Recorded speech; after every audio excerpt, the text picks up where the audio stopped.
ಸಂಪಾದನೆನೇ ಜೀವನ ಅಂತ ಅನ್ಕೊಂಡಿದ್ದಾರೆ. ದುಡ್ಡು ಮಾಡೋದೇ ಜೀವನ, ಅದು ಬಿಟ್ಟರೆ ಬೇರೆ ಏನಿಲ್ಲ ಅಂತ ಅನ್ಕೊಂಡಿದ್ದಾರೆ. ಈ ಒಂದು ಬದುಕನ್ನ ನಾವು ಯಾವ ರೀತಿ ನೋಡ್ತಾ ಇದ್ದೀವಿ, ಆ ಒಂದು ದೃಷ್ಟಿಕೋನದ ಮೇಲೆ ನಾವು ದುಡ್ಡನ್ನ ಅಳಿತಾ ಹೋಗ್ತೀವಿ. ದುಡ್ಡು ಯಾಕೆ ಬೇಕು, ನಾವು ಯಾಕೆ ದುಡ್ಡನ್ನು ಸಂಪಾದನೆ ಮಾಡಬೇಕು? ಸುಮ್ಮನೆ ಹಾಗೆ ಕುತ್ಕೊಂಡು ಯೋಚನೆ ಮಾಡಿ, ನಿಮ್ಮಷ್ಟಕ್ಕೆ ನೀವೇ ಕೇಳ್ಕೊಳ್ಳಿ. ದುಡ್ಡು ಅನ್ನೋದು ಜೀವನಕ್ಕೆ ಯಾಕೆ ಬೇಕು? ಯಾರನ್ನಾದ್ರೂ ಪ್ರಶ್ನೆ ಮಾಡಿದ್ದೀರಾ?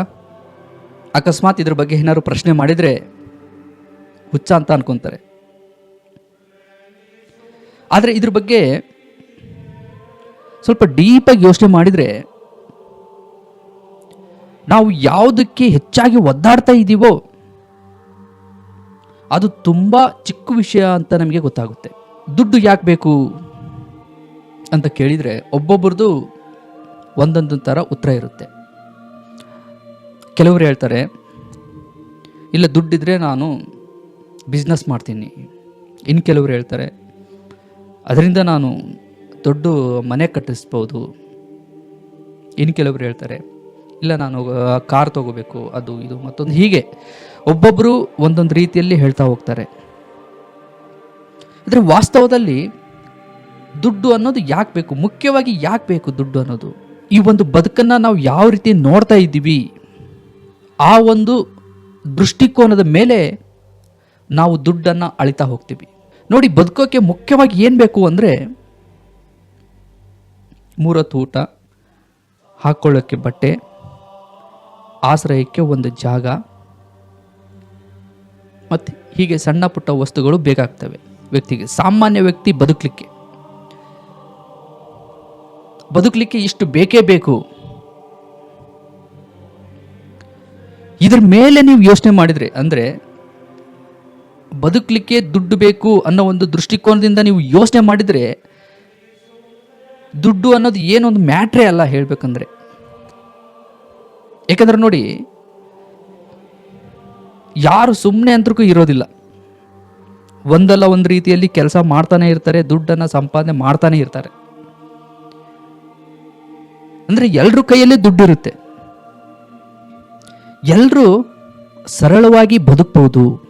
ಆದರೆ ಯಾಕೆ ಕೆಲವರಿಗೆ ಜೀವನ ತುಂಬ ಕಷ್ಟ ಆಗುತ್ತೆ? ಅವರು ಅದನ್ನು ನೋಡಬೇಕಾದ ರೀತಿಯಲ್ಲಿ ನೋಡ್ತಾ ಇಲ್ಲ, ಬದುಕಬೇಕಾದ ರೀತಿಯಲ್ಲಿ ಬದುಕ್ತಾ ಇಲ್ಲ. ವ್ಯಕ್ತಿ ತನ್ನ ಬಗ್ಗೆ ತಾನಷ್ಟೇ ಯೋಚನೆ ಮಾಡ್ತಾನೆ ಅಂತಂದ್ರೆ ಅವನು ಆರಾಮಾಗಿ ಬದುಕ್ತಾನೆ, ಯಾವುದಕ್ಕೂ ಟೆನ್ಷನ್ ಮಾಡ್ಕೊಳ್ಳೋದಿಲ್ಲ. ಆದರೆ ಅವನು ಮತ್ತೊಬ್ಬರಿಗೆ ತನ್ನನ್ನು ಹೋಲಿಸ್ಕೊತ ಇದ್ದಾನೆ, ಆರ್ಥಿಕವಾಗಿ ಹೋಲಿಸ್ಕೊತ ಇದ್ದಾನೆ ಅಂತಂದರೆ ಅವನು ನೆಮ್ಮದಿಯಾಗಿ ಜೀವನ ಮಾಡೋಕ್ಕಾಗೋದಿಲ್ಲ. ಅವನ ಹತ್ರ ಏನಿದೆ ಅಲ್ವಾ, ಅವು ಯಾವತ್ತೂ ಆ ವ್ಯಕ್ತಿಗೆ ತೃಪ್ತಿ ಕೊಡೋದಿಲ್ಲ.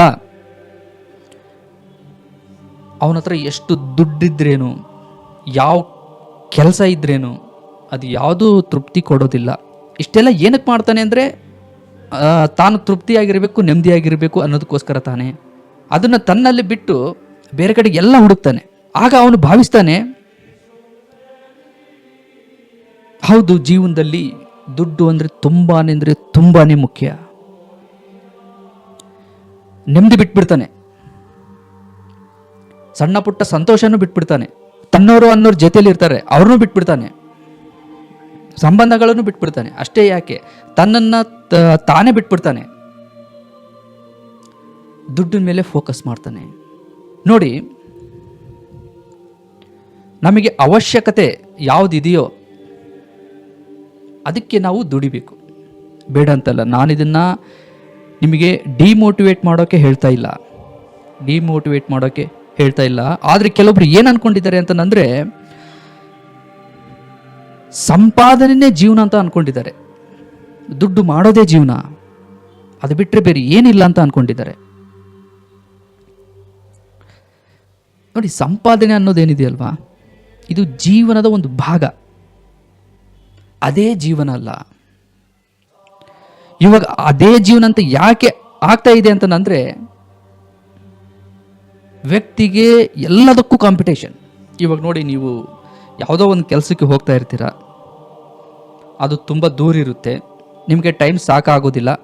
ಆಗ ನಿಮಗೊಂದು ಬೈಕ್ ಅನ್ನೋದು ಬೇಕಾಗಿರುತ್ತೆ, ಬೈಕೋ ಅಥವಾ ಒಂದು ಕಾರು, ಅದು ನಿಮಗೆ ಬೇಕೇ ಬೇಕಾಗಿರುತ್ತೆ. ನೀವು ಅದಕ್ಕೋಸ್ಕರ ದುಡ್ಡು ಖರ್ಚು ಮಾಡೋದ್ರಲ್ಲಿ, ಅದನ್ನು ಸಂಪಾದನೆ ಮಾಡೋದ್ರಲ್ಲಿ ಏನು ತಪ್ಪಿಲ್ಲ.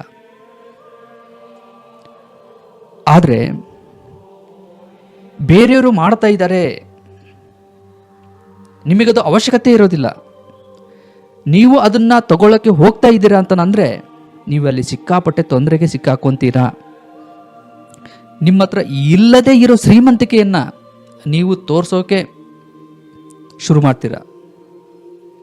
ಆಗ ನಿಮ್ಮ ಹತ್ರ ದುಡ್ಡಿರೋದಿಲ್ಲ, ಇರೋದು ಒಂದೇ ಮಾರ್ಗ, ಸಾಲ ಮಾಡೋದು. ಸಾಲ ಏನೋ ಮಾಡಿ ಏನೋ ಅದು ಇದು ತಗೊಂಡ್ಬಿಡ್ತೀರಾ, ಬಟ್ ಅದಕ್ಕೆ ತಿಂಗಳ ನೀವು ಕಟ್ಟಬೇಕಲ್ಲ ದುಡ್ಡು. ಆವಾಗ ನಿಮಗೆ ತುಂಬ ಕಷ್ಟ ಆಗುತ್ತೆ. ಆವಾಗ ನೀವು ಹೇಳಕ್ಕೆ ಶುರು ಮಾಡ್ತೀರಾ, ದೇವರು ನನ್ನ ಹಣೆ ಬರ ಸರಿ ಬರ್ತಿಲ್ಲ, ಮಿಡ್ಲ್ ಕ್ಲಾಸಲ್ಲೆಲ್ಲ ಹುಟ್ಟಬಾರ್ದು, ಹೀಗೆ ಬೇರೆ ಬೇರೆ ರೀತಿಯಾದ ಕಾರಣಗಳನ್ನು ಹೇಳಕ್ಕೆ ಶುರು ಮಾಡ್ತೀರಾ. ಫಸ್ಟ್ ತಪ್ಪು ನಿಮ್ದಿರುತ್ತೆ ಅಲ್ಲಿ, ಅದನ್ನು ಯೋಚನೆ ಮಾಡೋದಿಲ್ಲ. ಯಾಕಂದ್ರೆ ನೋಡಿ, ದುಡ್ಡು ಕೇವಲ ಒಂದು ಚಿಕ್ಕ ವಿಷಯ ಅಷ್ಟೇ, ಅದು ತುಂಬಾ ಅಂದರೆ ತುಂಬಾ ಚಿಕ್ಕ ವಿಷಯ. ದೇವರು ನಿಮಗೆ ಸಂಪಾದನೆ ಮಾಡೋದಕ್ಕೆ ಎಲ್ಲ ರೀತಿಯಾದ ಸೌಕರ್ಯಗಳನ್ನು ಕೊಟ್ಟಿದ್ದಾನೆ. ಈ ದೇಹ ಇದೆ, ಶಕ್ತಿ ಇದೆ ಅಲ್ವಾ, ಎಲ್ಲವೂ ಇದೆ. ನೀವು ಸಂಪಾದನೆ ಮಾಡ್ಬೋದು, ದುಡ್ಡು ಸಂಪಾದನೆ ಮಾಡ್ಬೋದು. ಇದು ತುಂಬ ಅಂದರೆ ತುಂಬಾ ಚಿಕ್ಕ ವಿಷಯ. ಇದನ್ನು ತುಂಬ ಸೀರಿಯಸ್ ಆಗಿ ದೊಡ್ಡದಾಗಿ ತಗೊಳ್ಳೋಕ್ಕೆ ಹೋಗಬೇಡಿ. ಜೀವನದಲ್ಲಿ ಮುಖ್ಯವಾದದ್ದನ್ನು ಬಿಟ್ಟು ಮುಖ್ಯವಾದದ್ದು ಅಲ್ಲದ ಕಡೆಗೆ ಹೆಚ್ಚಾಗಿ ಜನ ಓಡ್ತಾ ಇದ್ದಾರೆ. ನಾನೇನೋ ಮಾಡ್ತಾ ಇದ್ದೀನಿ, ನಾನೇನೋ ತಗೊತಾ ಇದ್ದೀನಿ, ಅದು ಏನೂ ಆಗಿರೋದಿಲ್ಲ. ಅದು ಅವು ಒಂದಲ್ಲ ಒಂದು ದಿವಸ ಕಳೆದೋಗ್ತವೆ, ಎಲ್ಲ ನಾಶ ಆಗ್ತವೆ, ಏನೂ ಇರೋದಿಲ್ಲ. ಅವಕ್ಕೋಸ್ಕರ ದಿನವಿಡೀ ಹೋರಾಡ್ತಾ ಇರ್ತಾನೆ ವ್ಯಕ್ತಿ. ಮುಖ್ಯವಾಗಿರೋದನ್ನೇ ಬಿಟ್ಬಿಡ್ತಾನೆ. ನೋಡಿ, ಜೀವನದಲ್ಲಿ ಮುಖ್ಯವಾಗಿ ಬೇಕಾಗಿರೋದೇನು ಅಂತಂದರೆ ವ್ಯಕ್ತಿಗೆ ಸತ್ಯ ಗೊತ್ತಾಗಬೇಕು. ನೋಡಿ, ಇವಾಗ ಊಟ, ನಿದ್ದೆ, ಕಾಮ, ಪ್ರಾಣಿ ಪಕ್ಷಿಗಳು ಕೂಡ ಹೀಗೆ ಬದುಕ್ತವೆ. ಆದರೆ ಬುದ್ಧಿ ಇರೋ ಜೀವಿ ಅಂದರೆ ಮನುಷ್ಯ. ನಾವು ಬದುಕ್ತಾ ಇದ್ದೀವಿ ಅಂದರೆ ಜೀವನದ ಅರ್ಥ ತಿಳ್ಕೋಬೇಕು. ಆ ಒಂದು ಸಾಮರ್ಥ್ಯ ನಮಗಿದೆ, ನಮಗೆ ಸತ್ಯ ಗೊತ್ತಾಗಬೇಕು. ಇವತ್ತು ಯಾಕೆ ಆಧ್ಯಾತ್ಮದಿಂದ ತುಂಬ ಜನ ಹಿಂದೆ ಸರಿತಾ ಇದ್ದಾರೆ ಅಂತಂದರೆ, ದೇವರು, ಧರ್ಮ ಅವನ್ನೆಲ್ಲ ಏನೋ ಒಂದು ಸಾಂಪ್ರದಾಯಿಕವಾಗಿ ಮಾಡ್ತಾ ಇದ್ದಾರೆ ಅಷ್ಟೇ. ಆದರೆ ಅಷ್ಟು ಒಳಗಡೆ ಯಾಕೆ ಡೀಪಾಗಿ ಯೋಚನೆ ಮಾಡೋದಿಲ್ಲ ಅಂತಂದರೆ ಅವರಿಗೆ ಟೈಮ್ ಇಲ್ಲ. ನೋಡಿ, ಒಂದು ಸಣ್ಣ ಎಕ್ಸಾಂಪಲ್ ಹೇಳ್ತೀನಿ. ಇವಾಗ ನೀವೆಲ್ಲಾದರೂ ಒಂದು ಪ್ರಯಾಣ ಮಾಡ್ತಾ ಇದ್ದೀರಾ ಅಂತ ಅಂದ್ಕೊಳ್ಳಿ. ಎಲ್ಲಿಗೋ ನೀವು ಹೋಗ್ತಾ ಇದ್ದೀರಾ. ಹೋಗ್ತಾ ಇರಬೇಕಾದ್ರೆ ಫಸ್ಟ್ ಏನು ಮಾಡ್ತೀರಾ? ನೀವು ಎಲ್ಲಿಗೆ ಹೋಗ್ತೀರಲ್ವಾ ಆ ಒಂದು ಸ್ಥಳನ ಕನ್ಫರ್ಮ್ ಮಾಡ್ಕೊತೀರಾ. ಇಲ್ಲ, ನಾನು ಇಲ್ಲಿಂದ ಅಲ್ಲಿಗೆ ಹೋಗಬೇಕು ಅಂತ, ನೀವು ಎಲ್ಲಿಗೆ ಹೋಗ್ಬೇಕಂತ ಇದ್ದೀರೋ ಆ ಒಂದು ಜಾಗನ ಫಸ್ಟು ಕನ್ಫರ್ಮ್ ಮಾಡ್ಕೊತೀರಾ. ಆಮೇಲೆ ನಿಮಗೆ ಬೇಕಾಗಿರೋದು ಏನು ಅಂದರೆ ದುಡ್ಡು. ಜೀವನನ ಹಿಂಗೆ ಯೋಚನೆ ಮಾಡಿದರೆ ನೋಡಿ, ನಾವಿಲ್ಲಿ ಏನಾದರೂ ಹುಡ್ತೀವಿ, ಒಂದು 4 ದಿವಸ ಬದುಕ್ತೀವಿ, ಅನೇಕ ಕರ್ಮಗಳನ್ನು ಮಾಡ್ತೀವಿ, ಆಮೇಲೆ ಮರಣಿಸ್ತೀವಿ. ಅಂದರೆ ನಾವು ಎಲ್ಲಿಂದ ಬಂದ್ಯೋ ಮತ್ತು ಅಲ್ಲಿಗೆ ಹೋಗ್ತೀವಿ. ನಮಗೆ ಫಸ್ಟ್ ಇದು ಗೊತ್ತಾಗಬೇಕು.